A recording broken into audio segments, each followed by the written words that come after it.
season is almost here. Welcome to the Angle Fantasy Basketball Podcast. I'm your host, Andrew. I'm just a simple man wearing a baseball jersey here to talk hoops with you guys today. So we at Angle, we cover both redraft and dynasty basketball. We have a lot of content. If you want to check that out, make sure to visit anglefantasybasketball.wordpress.com. Everything that you need to know about us and what we do is all located on that website.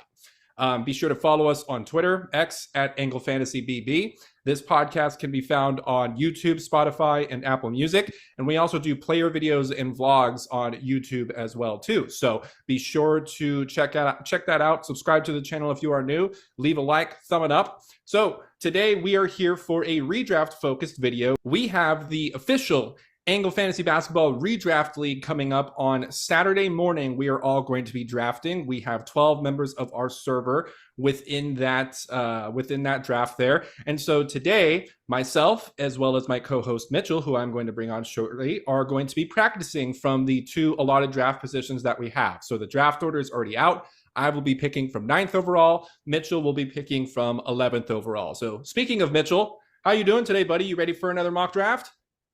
Yeah, man, I think this is our 6th year going into our redraft league. So really looking forward to getting a little practice run and seeing how, it compares to our real draft moving forward in a week. I know a little risky on our part. We're releasing a practice run to the public where all 12 of I guess the other 10 members of our league can potentially see somewhat of a strategy that you and I are going to employ today. But that's all right. It's all part of the game. And of course, happy to get some content out there for those who are not in our league that maybe you want some strategies drafting from either the 9th position or the 11th position. So today's video should help you out with that. I also released a recent mock draft where I drafted from the 5th position and built a Giannis-focused team. So if you are drafting from 5 overall and want to know a good build to put around Giannis, definitely check that out. And then we did an earlier mock draft where I drafted from 1 overall to do a Wemby build. So you can check that out. And then Mitchell, in that one, what were you? Were you like pick 10 or 11 in that practice draft that we did, the first one, the one we drafted Steph? I think I was 11 too, so I It was guess this fate is all then. fate. Yeah, exactly. Yeah.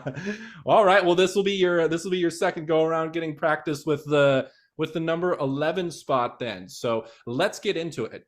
Here we go. All right.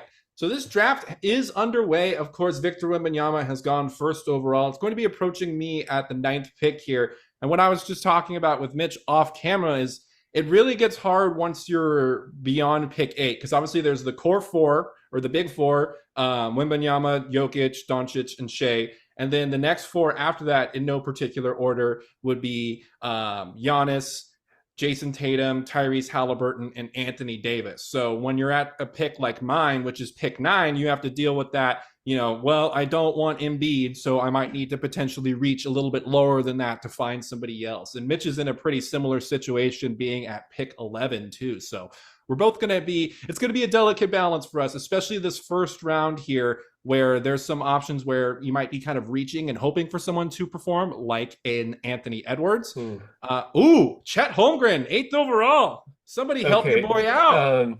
That's just not realistic. I don't think that's how it's going to play out in our actual draft. And also the 7th pick was Joel Embiid, which was an auto draft. So a little disappointing that we can't replicate the realism. Andrew, I see took Anthony Davis, which is a great one. Yeah, so I'll take over here while you make your pick. Very excited to get AD at number 9. It's totally possible that somebody in between 6 to 9 before I pick is going to go with Embiid. It's possible. Chet, I don't see that happening. Edwards, I can very easily see somebody in our top 12 reaching for him, maybe at 10 or not. Well, not 9 because that's me. But yeah, got lucky there. Got Anthony Davis, who I am quite happy with, and I see you went with Jayson Tatum. So tell us a little bit more about that before it rounds out to your second pick.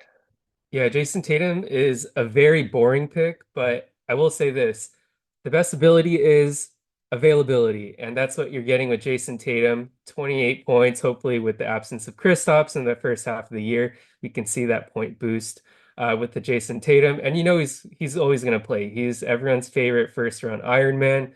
I don't know if he's actually going to fall at the 11th spot. He usually goes in that 5 to 8 range, so I was a little surprised to see Tatum drop right there. I was also tempted to draft a James Harden. But I also know Steph Curry's there, so maybe I can go with like a punt assist team with Jayson Tatum and Steph Curry and win by 3-point volume. There we go. James Harden goes at number 13. I'm going to go ahead and get my favorite player, Stephen Curry, to pair with Jayson Tatum. So I think I'm going to run with a punt assist team and maybe a punt block team, depending on who's available in these next three rounds. Andrew, who are you Oh, looking at here? I really wanted Sabonis, but I got sniped on that one.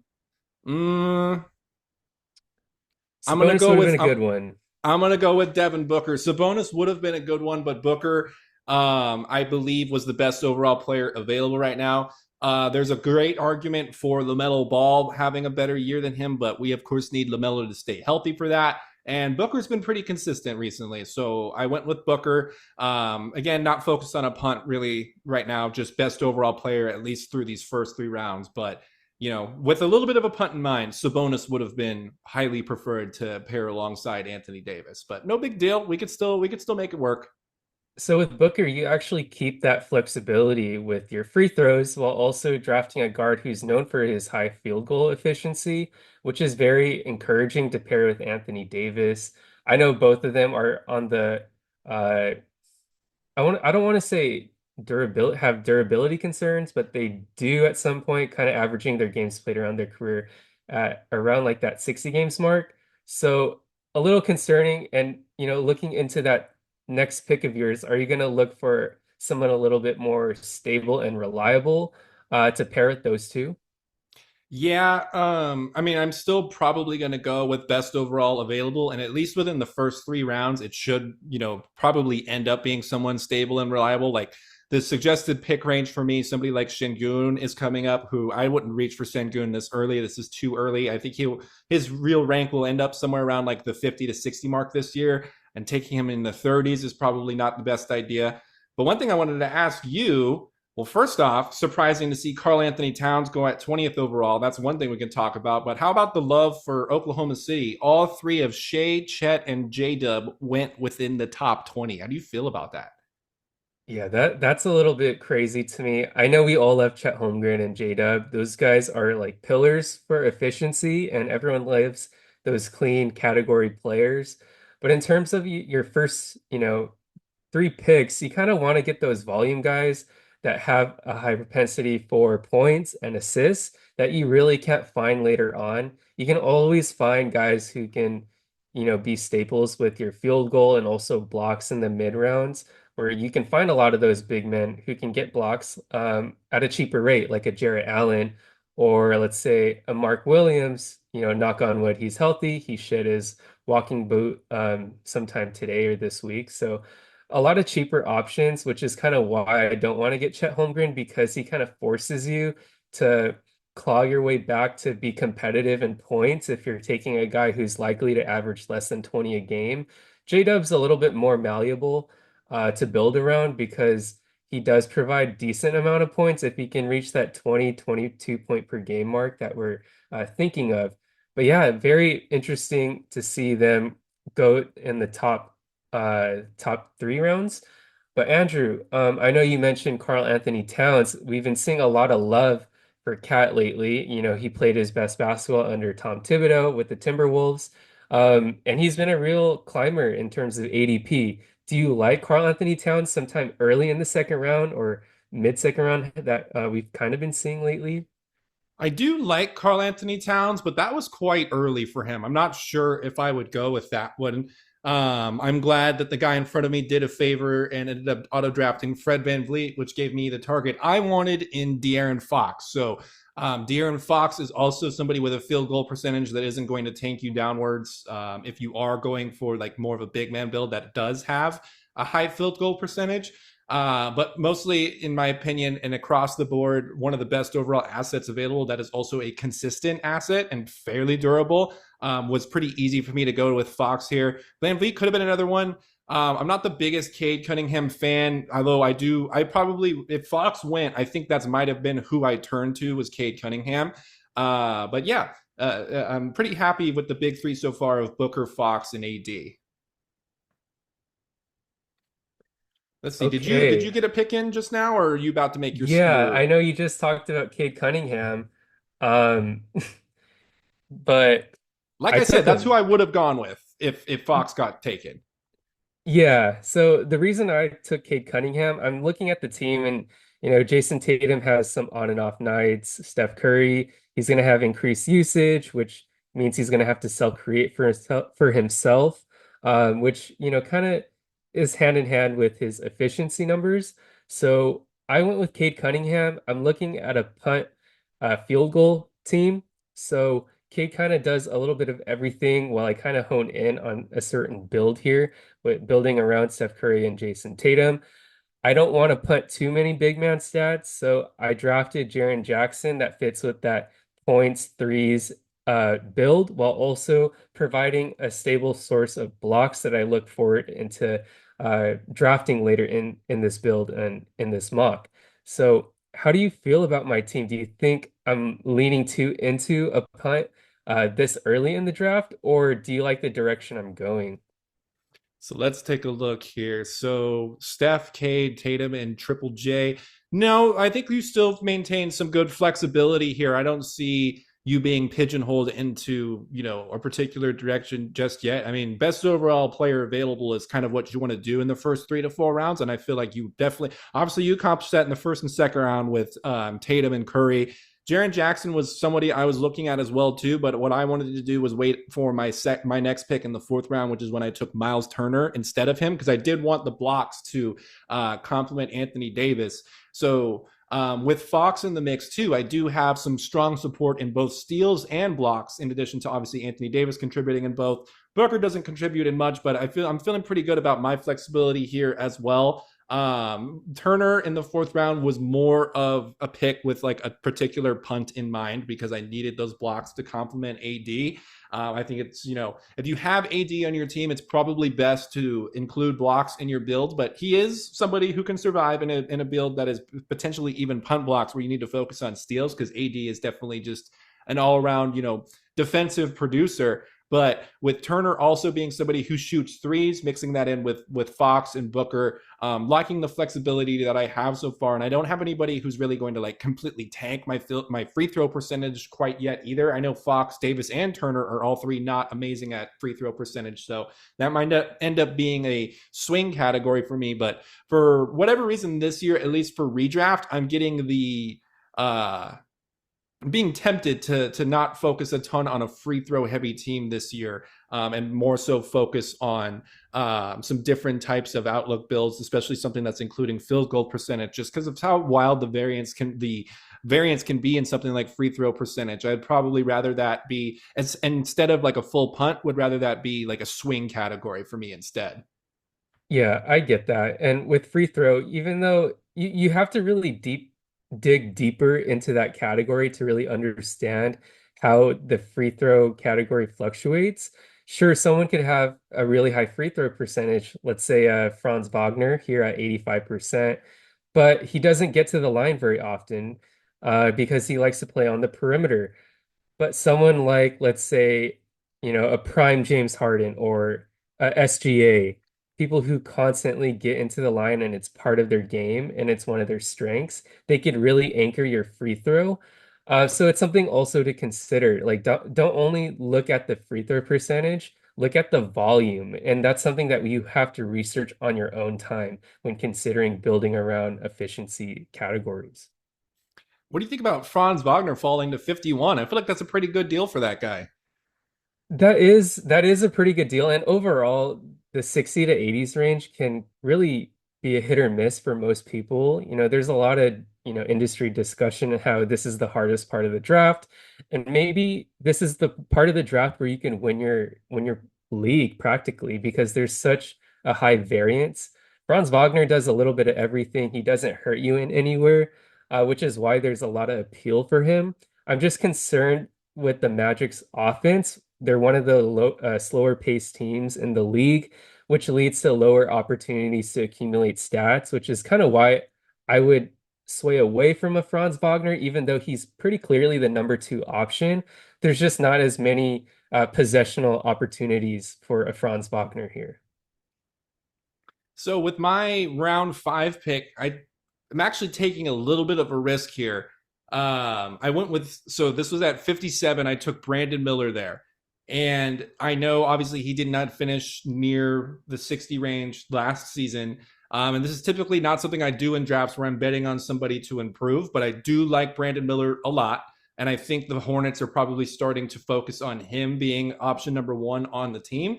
So with his second year in the league, I'm betting on a good amount of improvement from him. So we can talk more a little bit about Brandon, but let us know about the most recent pick that you just made. Was that Duran you just picked up or No, Levine? that was Zach LaVine. So Very good. Zach LaVine is actually someone who I'm going to be targeting to have a bounce back year. He's looked really good and bouncy in the preseason for the Bulls.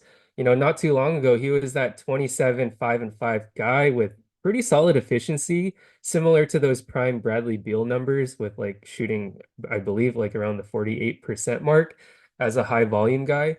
So Zach LaVine is someone who's very interesting and that I think can make a great impact in the next upcoming year.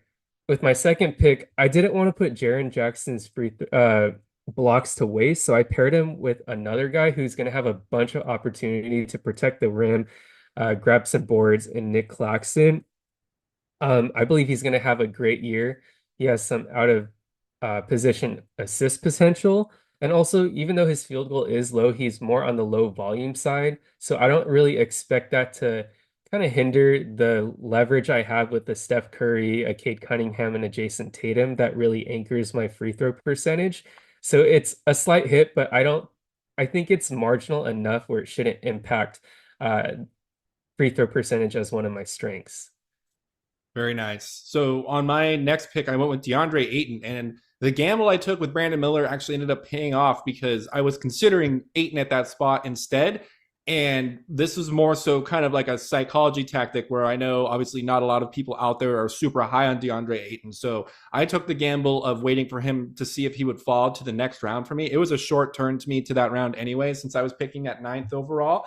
But was happy to land Ayton to help to anchor my rebounding because I do need that alongside Anthony Davis. Turner provides some okay rebounds, but some of the other guys in my lineup are not great rebounders, and I wanted to grab onto somebody from who's good in that category before it goes away. And I do like Ayton's potential to outperform where I got him at, which was at 64th overall. He's someone who I think has, top 40 upside. So was pretty happy with that one. Kind of bailed me out of the Miller pick because I think it's probably more likely Miller would not have been there when I made that next pick on the next turn.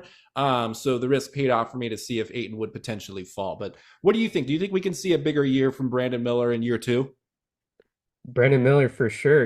He's projected to be that shooting guard role for the Charlotte Hornets. He's also someone who's going to have increased usage. He's going to be their guy. They put a lot of draft capital in him, selecting him over a Scoot Henderson, a player who was projected to go number two, until, Charlotte made the right choice. They picked a guy who's the prototypical swing guy, swing forward who could play on and off the ball. He can also play and be serviceable on defense because of his length. And I can see a potential 25-5 year on solid efficiency from a Brandon Miller. And there's always that concern that LaMelo Ball may be injured throughout the duration of the season. So you can see some of the games with Brandon Miller where he averages or he puts up like 25 points per game or, maybe on the upper end of the 20s. I also see you took a DeAndre Ayton. Is there any concern with, the rise of a Donovan Clingan, a lot of hype around him, or if they're going to actually have a timeshare between the two? But I know DeAndre Ayton is a top 40, 50 staple every year, as much as we love to hate the guy. Yeah. At least I know at least in the beginning of the season, Aiton's going to be solid for me. I think if because I obviously don't really see a situation where Klingen's going to be really siphoning that much away from Aiton's minutes and usage. I think he is one of the better players on this Portland team, and they're probably going to have him in a fairly prominent role throughout the season. I think it's just more so going to be in the tail end of the season, especially if Portland is trying to tank for a little capture the flag sweepstakes or one of those solid Rutgers boys where You'll probably see more Donovan Clingan if Ayton starts, magically sitting back to backs with some type of, injury that comes up out of nowhere. So that selection could potentially bite me in March, but obviously you need to be good enough to be playing fantasy basketball in March anyways in regards to your team. So Ayton is definitely someone I'm confident that can help me get there. My next pick, I wasn't super hyped on, but I was running out of time. I went with Kyle Kuzma. So how do you feel about Kuzma? I got him in the 80s range. I just like the overall volume of points, rebounds, and assists that he can provide for me. Obviously, not much on the defensive side. Yeah, Kyle Kuzma, it's pretty surely he's going to be the number one or two option with the Jordan Poole. He's going to, be an anchor in points that it's really hard to get, especially in the seventh and eighth rounds. Um, but he hasn't looked the sharpest in preseason. And Andrew, I'm wondering if you think that's a concern to you moving forward. I know he's been looking out of shape. He's settling for jumpers instead of getting to the rim. I know as a former Laker, you always have Kyle Kuzma and like kind of like a soft spot in your heart. He was a real contributor to a championship team in the bubble. And let's not discount the fact that he can play a winning role on a winning team. But uh, how do you feel about Kyle Kuzma? I mean, not even this year, but from a dynasty perspective, now that he's hitting those prime ages. Yeah, I mean, you'll start to see some decline from like his valuation in a dynasty perspective. Obviously, there's going to be some win now teams out there that would still want him. But my primary reason for going for him was because I wanted to really nail down points before it started to get into the later rounds when I'm maybe going to start taking some big men who don't score that much in order to complement Anthony Davis. So I really wanted another high point scorer. This is kind of just in case if I don't get spoiler like an RJ Barrett or somebody later on in the draft. But I did land one of your favorites, Jonathan Kuminga, in the, what was that, the eighth round there. So that was at pick 88. So that might be a little early for Kuminga. I've seen him like myself in the last mock draft I did on my own. I got him closer to the hundreds range. I think it was more in like the mid 90s. So how do you feel about Kuminga going before the top 90?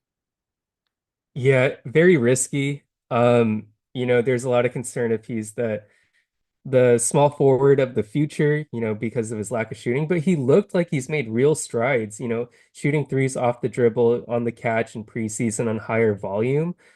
So I'm very excited. Actually, today they're starting him at the three with Andrew Wiggins playing the two. So they're going with the jumbo lineup today with Stephen Curry, Andrew Wiggins at the two, Kuminga at three, Draymond at the four, and Trace Jackson Davis at the five. So if Kuminga can increase that 3-point volume and add that to a new layer in his game, I think he can crush that net top 90 ADP mark that you took him in.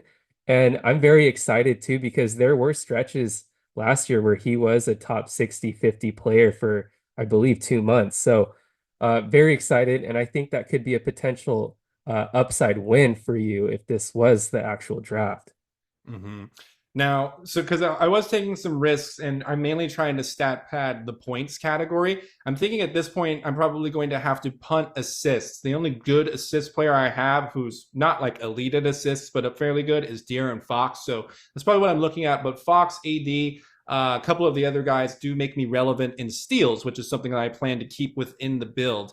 So on to my next pick here. Mark Williams is an option, but I am pretty stacked on centers at the moment. Well, not stacked enough, probably. I could go with Mark Williams here in round 9 and see if this pays off and see. I'm going pretty risky today. I'm actually going very risky in this one. But if Mark Williams doesn't end up missing that much time, like you said earlier in the video, the walking boot is off, then this is absolutely something that could come back to be, a potential, like really propel, if this team were to be a real one, really propel me towards the top half of the leaderboard if I'm grabbing somebody outside the top 100 who is capable of producing, top 50 value. So your pick's coming up next here. How's your build looking so far? What are you thinking about punting and who's on your mind here?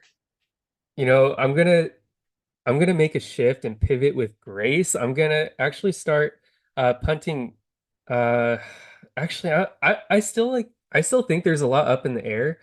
I'm gonna actually take Dereck Lively because I do have a lot of players who are wings that provide solid rebounding, which makes me believe I do have some potential to be competitive in rebounding. And now I also have blocks with Lively, Claxton, and Jaren. I was actually looking at Daniel Gafford, who I also think is very underrated. And in this next pick, I think I'm gonna go a little bit risky. I'm gonna take Brandin Podziemski, another Nice. player that can do a little bit of everything. He's one of the better rebounding guards in the NBA, despite being only 6'4". So I think I have a very diverse team that can provide me a little bit of everything, but I really need to strengthen my steals, I believe, is what I think could be a potential swing category for me now that I kind of have a mix of big men and guards.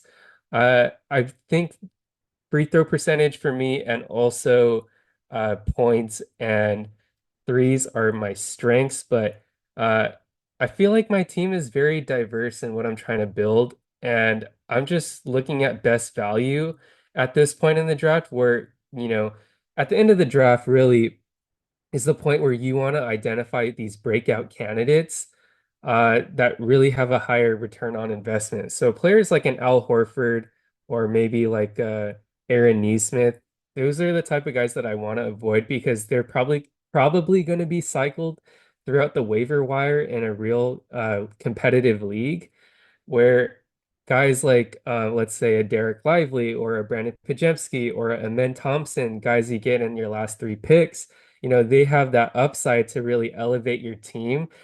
And someone that, these other teams may not be looking for. They may be looking for more established talent, but a lot of times these younger players are the reasons why you do win leagues. Andrew, would you say you agree with that statement because of, that momentum that they take over, especially those tanking teams later into the year that lead into the playoffs?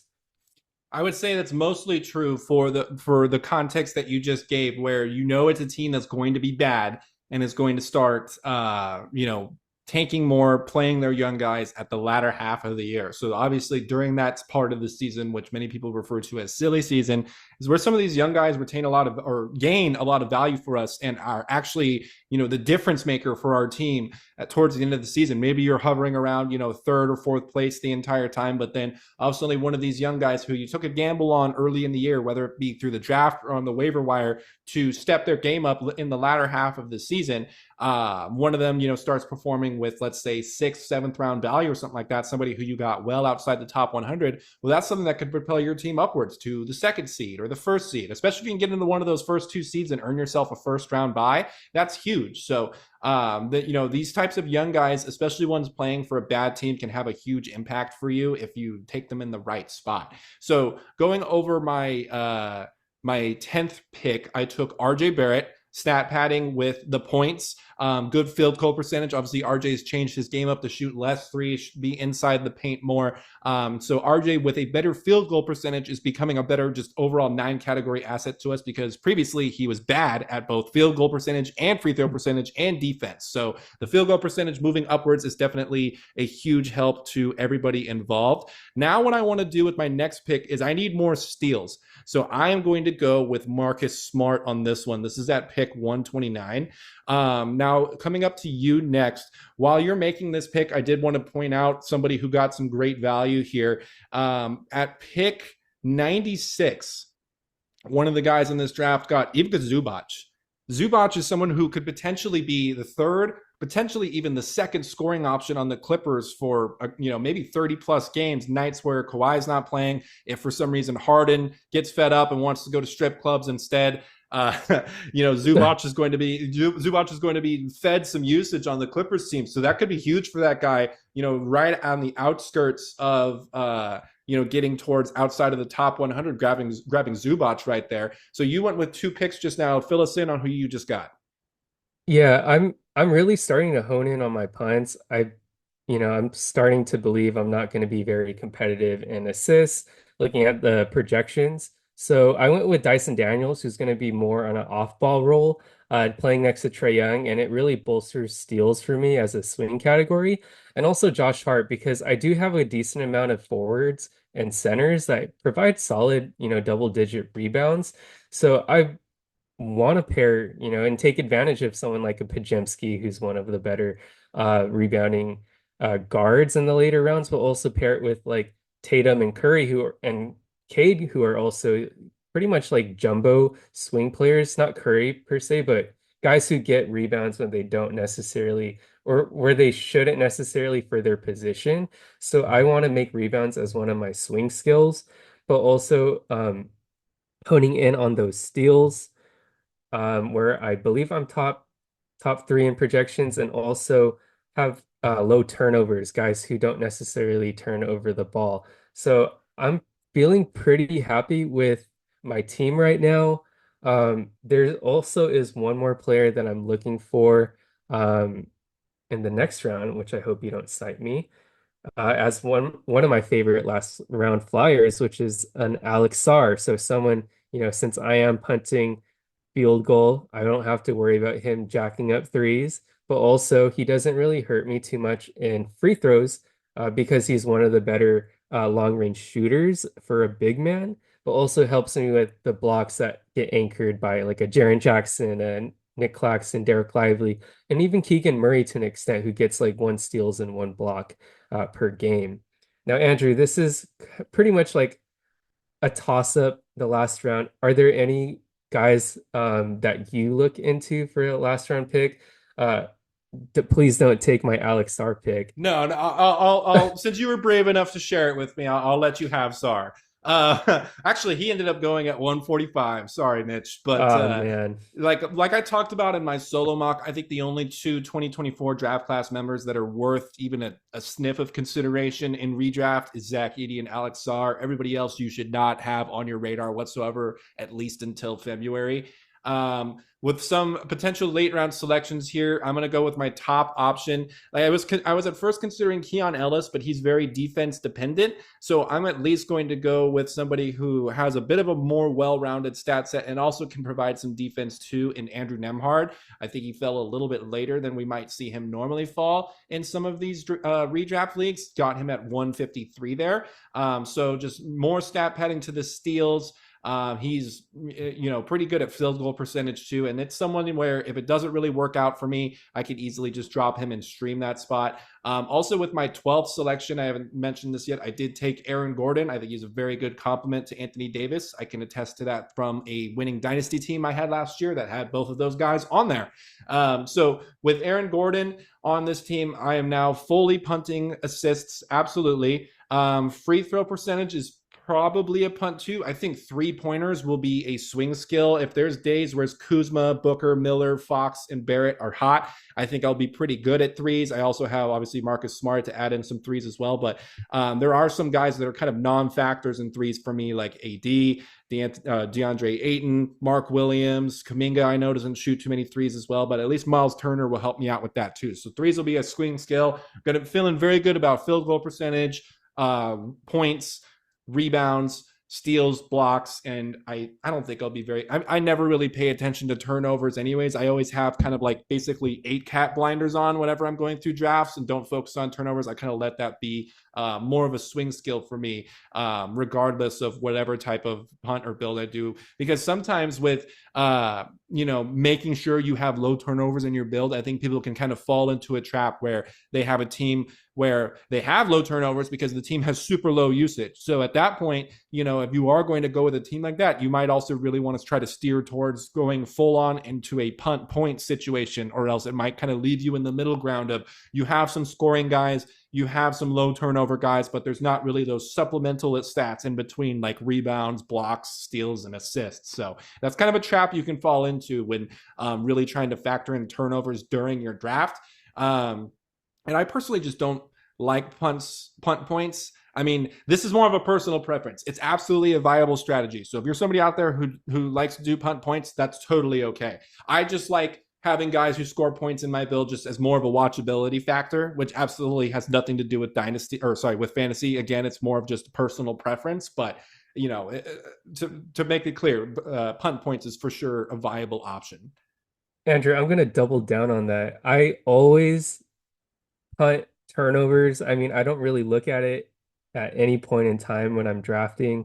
I'm also, I'm never punting points. Like to your point, watchability.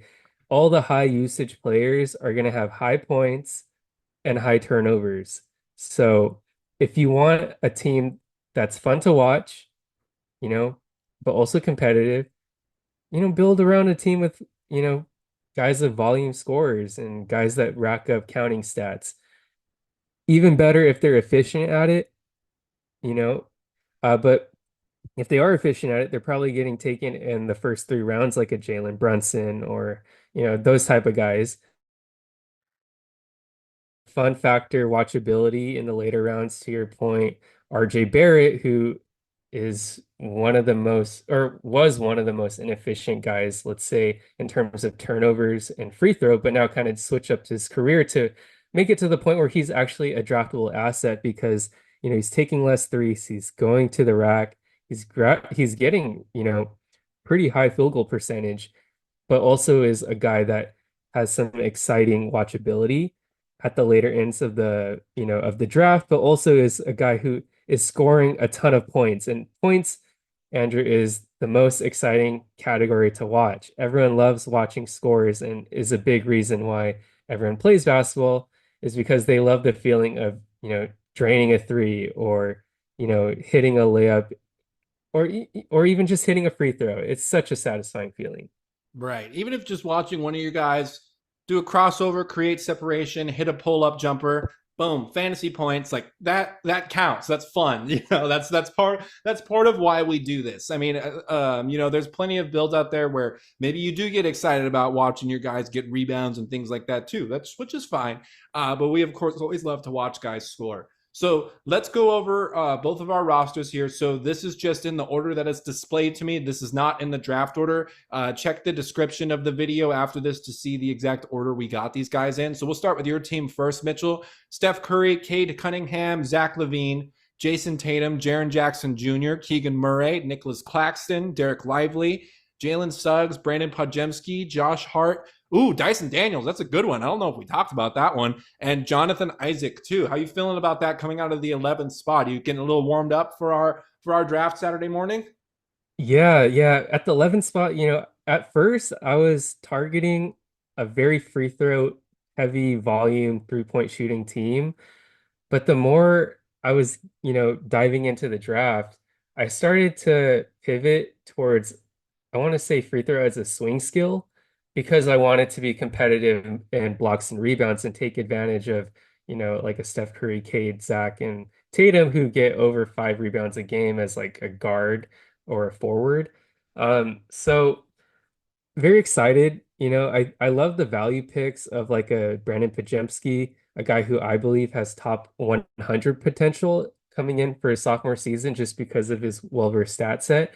But also guys like a Dyson Daniels who is really exciting. So there was a lot of curiosity whether a Dyson Daniels was going to start when Bogdanovich was going to be healthy. And it looks like he is starting in, I think 2 preseason games in a row. So something very promising. He has one of the highest steal rates, which is something that you like, but also gives some uh out of position rebounds.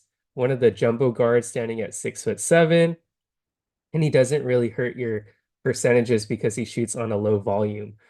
Josh Hart, another favorite pick of mine here, with the departure of Julius Randle, Mitchell Robinson is going to be out for who knows how long, and Dante's out of the equation. So he's kind of thrusted into the starting five. And Tibbs loves Josh Hart. There was that stretch last year where Josh Hart played, 38 minutes a game and grabbed like 14 or like 12 rebounds. Andrew, I don't know if you remember this, but he was very vital to a lot of playoff success for a lot of dynasty and redraft leagues at the tail end of the season. So I think Josh Hart can carry over that momentum because the Knicks are very, very, uh, you know, top heavy, and Josh Hart is going to be reliant for those rebounds and even some out of position assists if that's something that you're going for. And Dereck Lively, another guy that everyone's excited about. He's going to be a starter now. He's going to anchor those rebounds, those block shots. And I'm just very excited with what this team could potentially overcome. I think there's a lot of swing categories and not a lot of heavy punts, which could, garner a pretty solid regular season standing, which is very important because what you really want to do is just to guarantee yourself to make the playoffs, but also have that, I want to say, flexibility at the back end of the draft where you can just turn those players and build a malleable roster. And I think that's what I'm doing here, having a lot of those swing categories, but also some justifiable strengths as well. So Andrew, I'm looking at your roster. Are there any like value picks that you think could go a long way? I'm looking at Aaron Gordon. Some people believe he has a extra layer to his game. I know there's some, hype for some increased three-point uh volume there. Marcus Smart's pretty interesting. I think he's undervalued in a lot of settings, maybe because he's like a boring pick, but he has one of those, high steal rates that you can't really find later in the draft. And also an RJ Barrett that we mentioned is who everyone is excited upon and kind of reverse public perception lately. Yeah, so the one I'm most hyped on has got to be RJ Barrett, just because of the way his game has changed. Just pretty much either playing for a Canadian-based NBA team or playing for the Canadian national team. Maple RJ, the Maple Mamba, has been fully unlocked in that situation. I'm very also excited. Like if this were my real team, I would be very, very excited to watch the development of Brandon Miller. I also think I'm betting on bounce back seasons from both Mark Williams and Marcus Smart. That's mostly due to injury. So like some young guys I'm betting to take a step up. Miller, John Kuminga, betting on bounce back seasons from Williams and Smart. Aaron Gordon is definitely somebody who's in a situation where he might have to take on usage just due to injuries that the Nuggets have, as well as due to Jamal Murray all of a sudden sucking. I don't really fully understand what's been going on with him in that situation too. And then of course Andrew Nembhard proving to the Pacers organization that this is why you guys are paying me this much now. So very excited to see some of these guys take a step up, either due to what's likely going to be an increased role for them or due to them being on a new contract where they kind of need to have that increased role now because they're getting paid more money. So a few gambles across the board, but overall I'm pretty happy with what I did. So here's my draft. Again, this is not in the order I drafted them. The order I drafted them in, you'll see in the description to this video. Devin Booker, Brandon Miller, De'Aaron Fox, RJ Barrett, Anthony Davis, Kyle Kuzma, Myles Turner, DeAndre Ayton, Jonathan Kuminga, Mark Williams, Marcus Smart, Aaron Gordon, Andrew Nembhard. And then if Mark Williams is hurt, I would obviously plan to immediately put him into my injury reserve spot and start streaming until he comes back. And obviously, I could potentially open up a second streaming spot if somebody like maybe Nembhard doesn't work out for me, or if I experience another injury as well too. So that will do it for us today in our mock draft. Again, summing up from picks 9 and 11, Mitchell and I preparing for our upcoming draft. Mitchell, I'll talk to you on Saturday, buddy. Yep, can't wait. Go Dodgers. See ya. Go Dodgers. Captain, always gotta look for him. Beat so tight, I almost put a hook on it. Verse so fire, I almost put a cook on it. Had this shit jumping, looking like I put a foot on it. Got 100 on the dash when I book Sonic. Only game that I play, got a rook on it. Got to flow so hard that it looks solid, y'all be cynical.